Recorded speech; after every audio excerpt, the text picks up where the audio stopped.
guys, I'm Matthew Levine, and welcome to this Charger film tutorial. Today we will be talking about lighting. We're going to go everything into lighting theory, how to set up lights, how to not get injured while setting up lights. We're going to go into everything, so let's get started. Okay, so we're going to start off with the C-stand. With C-stands, they are really heavy, so you have to be very careful when opening them. You set them down like this, and you pull the lock. And then the legs can roll out like that on this type. It just clicks into place, and then you can set them down for use. They have multiple levels where you can tighten and loosen, allowing it to adjust at different angles.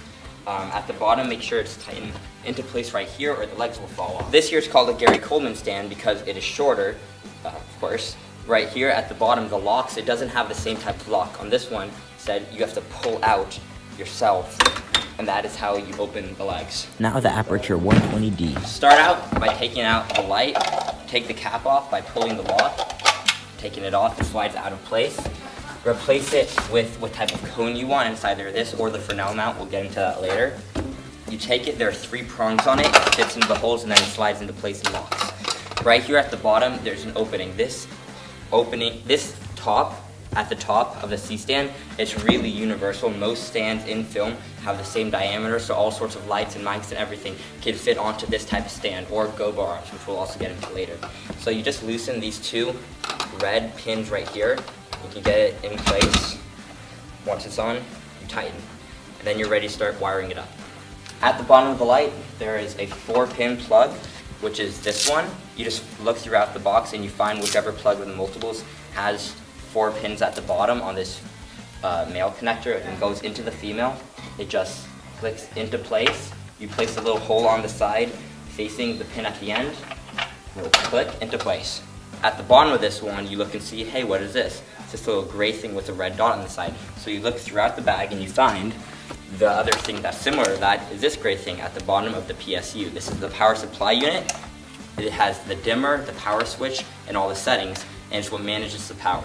So there's a red dot here and a red dot here. You align the 2 red dots together and it clicks into place. When you're taking this off, this one can get a little bit tricky. You have to pull the coupling back before you take it off. Now, a handy little thing about these is it comes with these straps always, and you can wrap these straps through the light, pull it through, and just use the clip so that it'll be way easier on set to have the controls hanging from right here. It's a helpful little trick that you should always do. You look at the bottom of the PSU, it's a 3-pronged pin, so you gotta look throughout the bag and find whichever one has 3 prongs, and that is this one. So you put 3 prongs to 3 prongs, and click it into place. Then it's going to this power brick. Bottom of the power brick is this little triangular setup. You look throughout the bag, find whichever piece has that, plug that into that, and then at the end of this is your power cord, which we'll put into your power outlet or your wall socket or your generator or whatever you're using. And that is how you set up the Aperture 120D light. This here is the Aperture 300D. It's a much bigger and much brighter and more powerful light, so there are more parts involved. Start off with the light the same as last time, except it is longer. There are 2 fans inside because it's much brighter, so it gets way hotter. With these, you'll have to be careful on what type of gels you're using, and you might want to use a diffuser also because it could get hot enough to melt gels. Take the protector off the top. Replace it with whatever cone or mount you're using. Locks into place, and just prepare it to fit on top of your C-stand in the same way as last time. Now, just the same as last time, look in whatever type of input there is and find the cord in the bag that matches it. This one starts off with a 5-pin prong input, so let's find that in the bag. So put the 5-prong input into the 5-prong output. They will click together, and then you have another 5. This is the control module on this one. It's way bigger, and there actually are 2 PSUs on this one because it's way brighter. This is the one that has the dim and the power. At the top, there is a 5-prong input, so let's just put that in. And just like last time, for handiness, and so it's not dragging around the floor, let's put this module right onto the stand. Now at the bottom of it, there is a 4-prong input, so let's find the 4 prongs of these. There it is. Put it into place. Now at the bottom of this one, there's another 4-prong input. Let's find the other one. Is right here. Put it into place. At the end of this, there's another 4-prong input. I think this one actually might be the extension cord. And there is one more PSU to use. This one doesn't have any controls on it. It's just kind of like a power brick, like what you have on your phone basically. So you put this 4 to 4 right here, fits into place. Let's put this on our stand in another spot.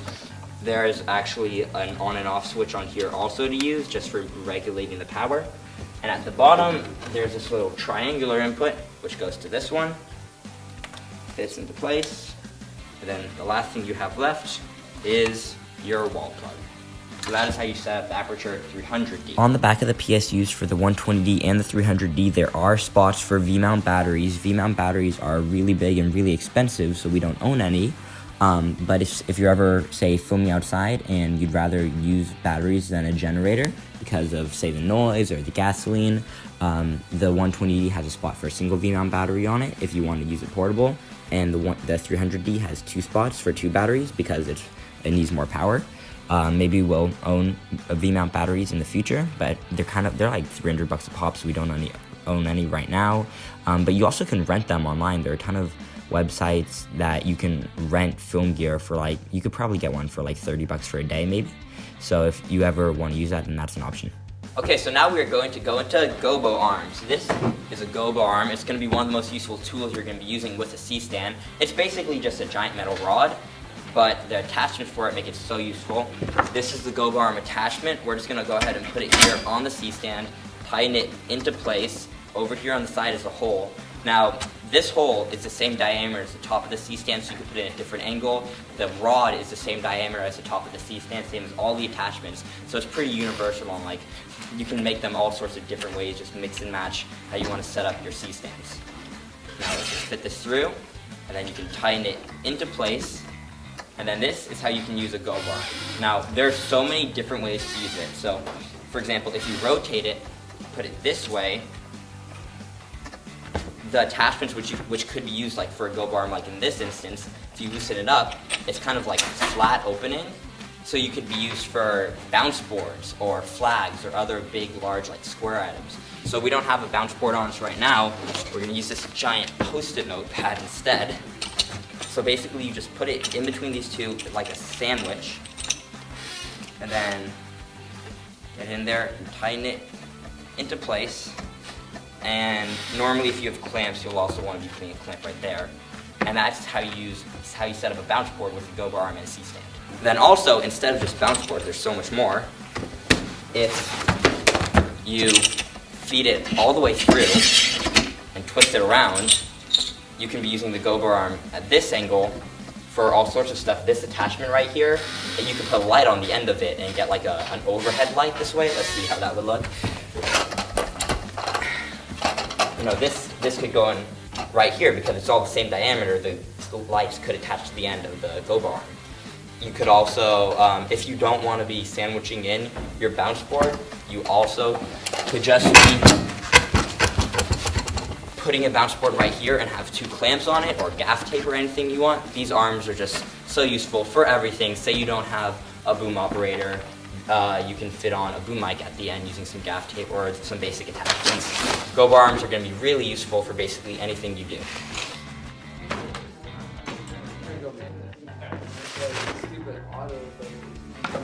Now we're going to go into reflectors. These are reflectors, they're circular discs in cases.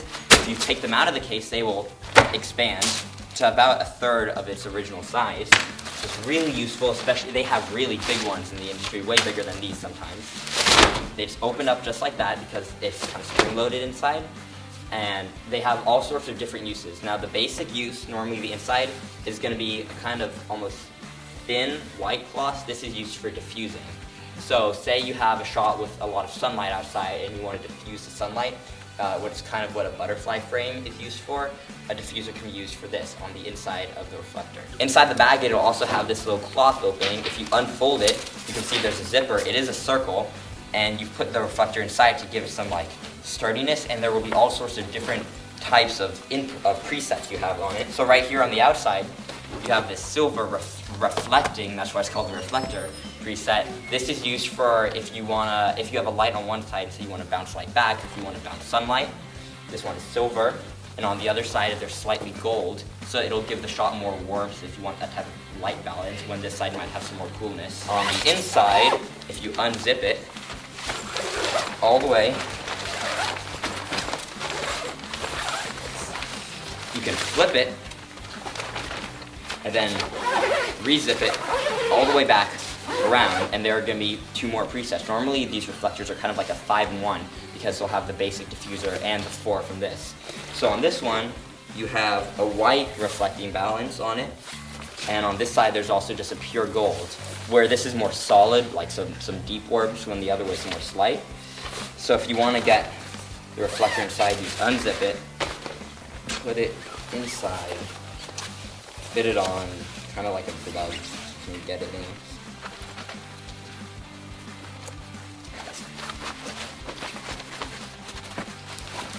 Once it's on, you can just zip it back up. It's kind of like a little costume for it. And that is how you're going to want to be using the different presets on the reflector. At the end, there will be this, normally on most reflectors, there will be this little tab loop, and you can use that on, say, a gobo arm to hang a reflector and use it during a shot. So say I want this gold, I would zip it up even more, and then you can set this way up and use the reflector right here for whatever shot you're making. And this white one right here is kind of like the purpose of a bounce board, where light bounces off of it, so it creates a fill, but it's not as sharp as the other really shiny one. So that's kind of what the purpose of using like a white styrofoam board is. And there also is this mini bounce, which is the same thing as that, except it's smaller. This side is white, so it's kind of like a mini bounce board. This side is more reflective, so it's a bit more sharp. So they both will be used for sending light from either the sun or a light you have in the scene to a different part of the shot. If you're using this one, it's going to be more like a concentrated beam, say on like a person or an object. If you're using this one, it's going to be more of a fill, but it's because it's smaller, it will be less of a beam than if you're using that really big one. Now we're going to go into barn doors. This is a basic barn door setup for lights. They're normally going to be looking like this. The point of them is to concentrate a beam almost, so you're going to have the light right here, and instead of allowing it to really spread, it's going to keep it more concentrated. And there are other types of mounts you can use other than barn doors that will concentrate a beam more. And also they're good for, you can put gels onto here to give your shot some color. This barn door mount is specially made for this honeycomb set we have. This honeycomb set right here. So if you look, this thing is literally just like 100 honeycomb designs, like it's just a bunch of hexagons, and it's used for diffusing the light that comes through, for heat, like allowing the heat to diffuse through, so that if you're using, say, a light like the Aperture 300D, which can get really hot, this will diffuse the heat a little bit, so you won't be melting your gels or making your actors like feel pain. On the back of the barn door right here, there's a little groove, and there's this little spring on the end of the honeycomb, so you can kind of just pop it right into place. You bend this groove down, and then it fits right into place right there, and there's this little tab for once you're done to take it out. So say you could be using a barn door and no honeycomb, a barn door with a honeycomb. You also could be using a honeycomb with no barn door. If you're using a light, normally most lights like in the world will have the same diameter, same thing as C-stand diameter. The film industry tries to keep stuff pretty universal, so you can mix different products, because this is Aperture, this might be a different brand. This honeycomb can fit into the end right there if you just want to be using that instead of the barn doors also. The way that you attach these barn doors, as will be similar with most barn doors, is you look at the end, there are these 2 little clips right here, and there's a screw. So you're going to loosen the screw all the way, and then these 2 pins will fit around the cone of the light, just like so. And then once you get it into place, you tighten that screw, not so much so it's like eating away at the metal of the cone, but now these barn doors are in place on this light, and if I wanted, I could be putting this honeycomb into place. I could not. these little lines right here, I could be attaching jokes to them. Also, our film department owns this giant reflector. I don't know if it's for these lights in particular. Might not be. This could be gone by the time you're watching this video. But in general, you'll find a lot of things like these where basically you fit it around the cone, and it can be used as kind of like a soft box to.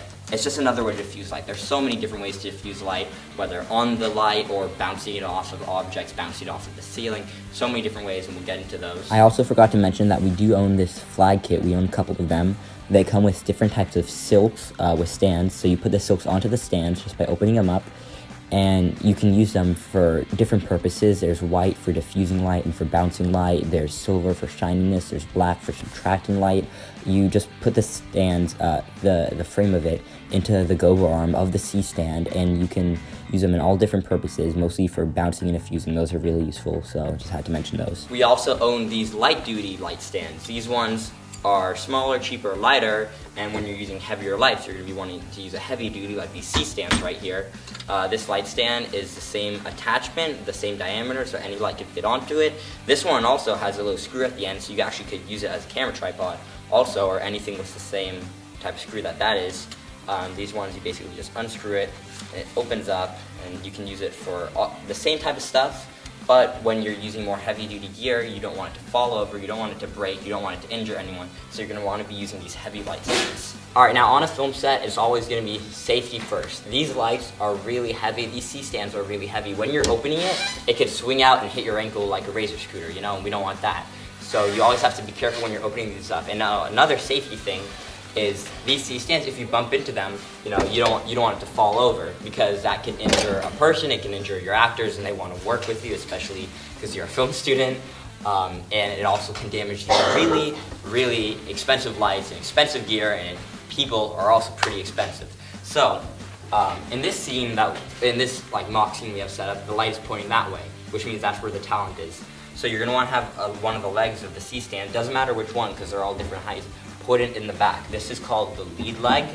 What you're going to do, you're going to take a sandbag or some other object. These sandbags are called paddle bags because they're meant for fitting on these C-stands. They're made by the same manufacturer, and it just pops right into place. And that way, if you, like, say, hit it, it's weighted, it won't fall over, it won't injure people, and it won't damage this really expensive gear, so Mr. Wei won't get mad at you. Okay, so now we have a setup with our actor in the middle. What a guy. And if we scroll back, here's our camera, and here's the lighting setup we have set up. Right over here, there, that's blinding. We have one of the 300D set up on a C-stand, sandbagged of course, with a little CTO gel taped on. Over here, we have a reflector with one of the 120Ds on a C-stand, always sandbag or Mr. Ray will kill you. We're using the gold side of the reflector just to add some little nice warmth to it. This is on a green screen, so the entire shot looks pretty green, of course. And here is our top-of-the-line film camera. We are using the gobo arm with the strap on the reflector to hold up the reflector. You also can be using clamps, or this could be your bounce board in this situation. We're using this reflector, but it adds that angle which you want, and right here we're bouncing off the 120D. Okay, so yeah, so that is a setup in use, and then we will get into Fresnel mounts right up now. Okay, so this is a Fresnel mount. Now, with the normal cone that comes with the aperture, as you can see the shape of the beam that's coming out of it. But say maybe you want a smaller beam, maybe you want it to be tighter to focus on an actor or a subject or just any object in the scene in specific. The Fresnel mount, it has a bunch of concentric glass rings in it, and it's used for concentrating the beam. So let's just go ahead and switch this out here. The 3 prongs on it fit in, clicks into place, and you can see it's a much smaller beam. And if you want it to get even smaller, there's a little tab you can loosen. You can adjust and make it an even smaller beam to focus on any object you want in the scene. Okay, so these lights are really nice, and they come with these handy little remote controls for them. To use the remote controls, make sure the antenna on the PSU is pointed up. And then on the remote controls, there are 3 channels and 4 groups. That allows you to use up to 12 lights with the remote control. So on the light, if you're looking at it, there's a button that says channel, and you can choose between channels 1, 2, and 3. So make sure it matches the channel you have selected on the remote between 1, 2, and 3. So let's just use channel 1 on this, channel 1 on that.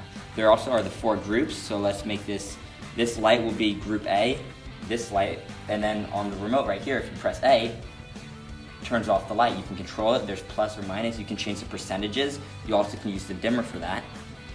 And that is how you control the remote with these. So say you have multiple lights set up. I set up this light to group A, set up that light to group B, set up that light to group C. I can choose which ones I turn on the remote. You can set up multiple ones on group A. So if you press the A button, they will all turn on or turn off in sync. And that's how you can use the remote to synchronize your lights. You can use up to 12 different sections, because there's 3 channels, 4 groups. So you could have them all on one or all on different ones. Okay, so gels. Gels are colored plastic filters that you put onto lights to give them color. You can put them on lights with grip tape, masking tape. I'm a big fan of those little black binder clips. They fit really well onto the rim of these aperture lights. They work really well with those. You could buy gels. The nicer ones are more expensive, but they make it more worth it. They're better quality, they have better color, and they're more heat resistant. There are some DIY solutions. You can use any colored plastic sheet, from colored saran wrap to plastic spool folders or anything else that could work. There are also some cheap ones on Amazon. They're more likely to melt than the nicer ones, which have better heat resistance. My friend's dad is a gaffer, so he has huge rolls of all different colors in his garage, and he was kind enough to cut me off a good bunch of each color for me to keep and use. Those rolls are really big, so it wasn't even lost for him at all, so that was really kind of him. So if you have a connection like this for some higher quality gels, you might want to use that, or else there are the other solutions. This is my film fest film this year, Demonic. One of the goals for this year for me was to do some really cool stuff with lighting, because I hadn't had any experience with it yet, but I really wanted to learn. So there are a ton of color schemes that you can use to do different things, like subconsciously for the audience. I used a lot of red in it. It's basically good in every movie to show evil, and contrast to blue, which represents good. So I had a lot of blue versus red. It's kind of like Star Wars does that a lot. So I had scenes where it was just one or the other, and some scenes where it was both colors clashing to show the conflict between good and evil. I also used a lot of yellow in the scenes at the beginning, because in the context of my movie, it was before this kid got possessed by a demon. So the yellow adds some warmth to the scene, which represents calmness. And on top of the primary colors, there's all different tricks that you can find online for which colors represent which emotions. I know green is also really good at representing calmness and serenity, and also nature. Blue is really good for showing the good side and for moonlight lighting, and for showing sadness and the ocean. Red is really good for evil or for blood if a character is getting injured. Pink is really good for love and childhood. Purple is really great for the supernatural and sci-fi. And blue is also really good for sci-fi. As of recording this video, the only gels that the department owns are CTO filter, which is a color correcting gel that's being used for adding warmth to the light. So maybe when you see this video, we'll add more than just a ton of light orange. But as of now, that's all we have, but you can buy some or find your own solutions. There's so much you can experiment with to create different pretty looking lighting setups, and maybe giving some subconscious emotions to your scenes. Thank you for watching this tutorial. I hope you learned a lot from it. And you can always rewatch it whenever you need help. If anything ever doesn't work, don't be afraid to ask for help. Don't be afraid to Google it. You don't want to break this fancy equipment. So go ahead, go out there, make your films look real pretty. Thanks, guys.